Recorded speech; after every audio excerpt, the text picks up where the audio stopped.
This is a deviation from my normal videos, as it doesn't really relate to my books, but it does prove that I practice what I preach. If you start something, finish it. This video is about true crime, intrigue, alleged fraud, and the murder of Wells Fargo Home Mortgage Agreement by their employees. It's not a fairy story with a happy ending. This is true life, and the battle continues. Two friends, Edward and Felix, buy a house together, and life is good for a few years. Edward had an illness, CIDP. It has started to deteriorate, and he was forced to stop working and instead receive disability, a dramatic decrease in income.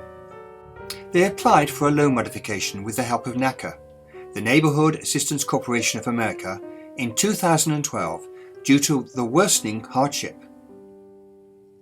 They received from Wells Fargo Home Mortgage via NACA a deal that would reduce the principal and give them a rate of 2% for the rest of the life of the loan.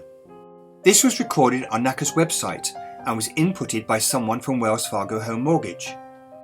Edward even confirmed with Wells Fargo Home Mortgage employee named Valeria Martinez, and by the way, we have her employee ID number, on September the 17th, 2012 at 12:30 p.m. Pacific Time, that the NACA information was correct and this was the new mortgage rate we would be offered by Wells Fargo Mortgage as a final deal. They now deny that a representative of Wells Fargo Mortgage entered the information, nor can they find any information about the phone call. They don't even acknowledge that Valerie Martinez was employed by them.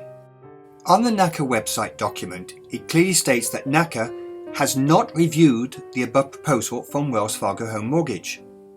If NACA had entered the information as claimed by one of the executive resolution specialists of Wells Fargo Home Mortgage, I'm sure they would have reviewed it. Please note that every phone call, every letter we make and receive are logged, with time, date and whom Edward spoke to and why. Unlike Wells Fargo Home Mortgage, we are not allowed to record the conversation. We were told several times by Wells Fargo Home Mortgage employees that this was now the final deal and therefore we must accept it. We protested to Wells Fargo Home Mortgage and to NACA to no avail. With the fear of losing our home, we felt the pressure to accept the final offer. When the deal finally was presented to us, it was for the full amount of our remaining balance of our mortgage loan, plus an interest-bearing balloon payment and a deferred principal balloon payment. The deal we received as follows, as of 2012.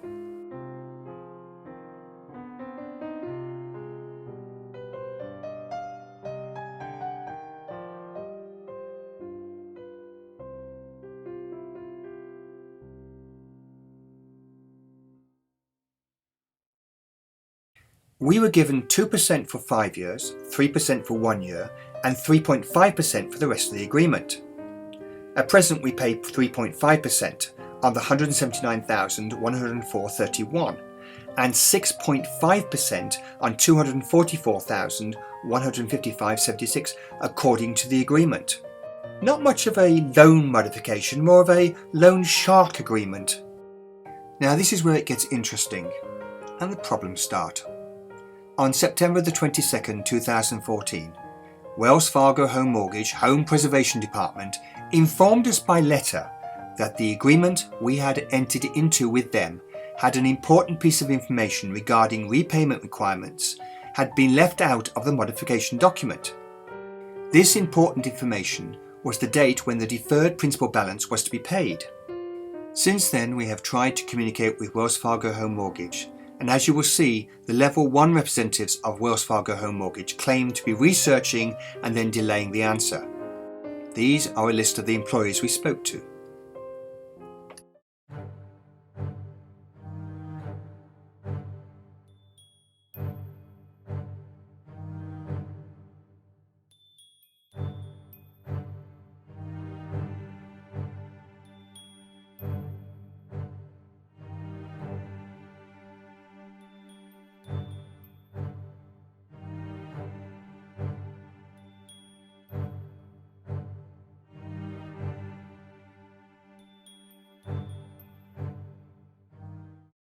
On May the 10th, 2017 and July the 27th, 2017, we received from Caroline Romero a letter once again explaining the agreement with the deferred principal balance of $8,582.60 slipped into my payment schedule for modification loan.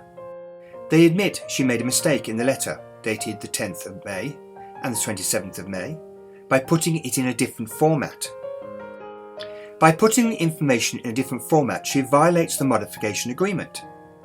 On page 6, the first part of section 4N states, I agree that any document related to the loan documents and or this agreement is lost, misplaced, misstated, inaccurately reflects the true and correct terms and conditions of the loan as modified, or is otherwise missing.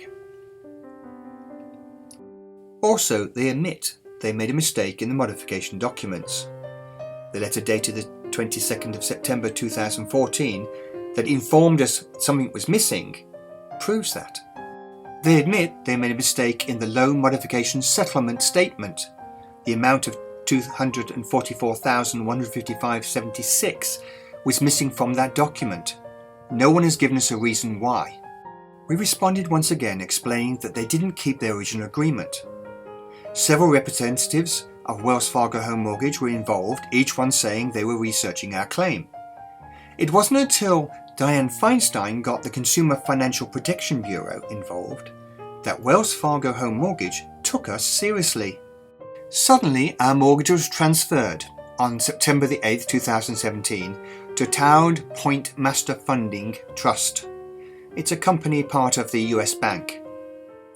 If this is not a sign of guilt, and of course the best way to get rid of a mistake or illegal action. In conclusion, they admit that Caroline Romero made a mistake in the letters dated the 10th of May and July the 27th, 2017 by putting it in a different format. Therefore, we believe she committed fraud. They admit they made a mistake in the modification document. The letter dated September the 22nd, 2014 informed us information was missing from our loan modification agreement. They admit they made mistakes in the loan modification settlement statement. The amount $244,155.76 was missing from that document. By acknowledging the mistakes made by employees of Wells Fargo Home Mortgage, it is reasonable to accept that other mistakes were made. Our contention is that the NACA agreement statement, which is entered by Wells Fargo, is correct. Therefore, the battle continues.